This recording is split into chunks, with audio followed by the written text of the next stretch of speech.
वक्त के एडमिनिस्ट्रेशन को बेहतर करने के लिए और करप्शन को ख़त्म करने के लिए, लूट को ख़त्म करने के लिए लाया गया है। ये भी बहुत बड़ा धोखा है, बहुत बड़ा झूठ है। इसमें ऐसी कौन सी चीज़ है जिससे वक्त के एडमिनिस्ट्रेशन को बेहतर बनाने में मदद मिलती है? क्या मुसलमान वक्फ बोर्ड के मेंबर्स की जगह नॉन मुस्लिम मेंबर्स आने से एडमिनिस्ट्रेशन बेहतर होता है? पहले ऑक्यूपाई करने वालों को और कब्जा करने वालों को जो सजाएं दी जाती थी, अब सजाएं कम की गई। तो सजा बढ़ाने से करप्शन खत्म होगा या सजा कम करने से करप्शन खत्म होगा? ये जो एक्ट है ये वक्फ के एडमिनिस्ट्रेशन को बेहतर करने के लिए और करप्शन को खत्म करने के लिए, लूट को खत्म करने के लिए लाया गया है। ये भी बहुत बड़ा धोखा है, बहुत बड़ा झूठ है। इस एक्ट में एक सिंगल आर्टिकल भी ऐसा नहीं है, एक सिंगल पॉइंट भी ऐसा नहीं है जिससे एडमिनिस्ट्रेशन को बेहतर बनाने में मदद मिलती है। तो मैं समझता हूं कि आप लोगों को, मीडिया को भी ये सवाल पूछना चाहिए किरण रिजिजू से और गवर्नमेंट के दीगर लोगों से कि इसमें ऐसी कौन सी चीज है जिससे वक्फ के एडमिनिस्ट्रेशन को बेहतर बनाने में मदद मिलती है?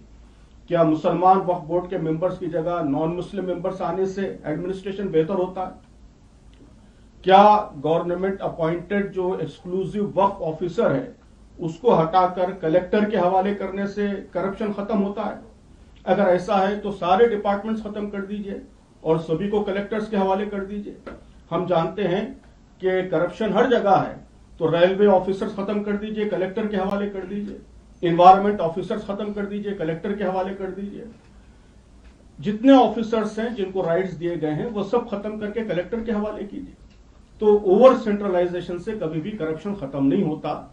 ये बहुत ज्यादा बेवकूफ बनाने की बात है। करप्शन डिसेंट्रलाइजेशन से खत्म होता है। जब आप एक्सक्लूसिव ऑफिसर्स रखेंगे जिनके जरिए मॉनिटरिंग होगी तो उससे करप्शन खत्म होगा। इस गवर्नमेंट ने बिल्कुल उल्टा काम किया है कि बजाय और डिसेंट्रलाइज करने के और पावरफुल वक्फ ऑफिसर्स लाने के, उन्होंने वक्फ ऑफिसर को खत्म करके कलेक्टर के पास पावर्स शिफ्ट किए हैं।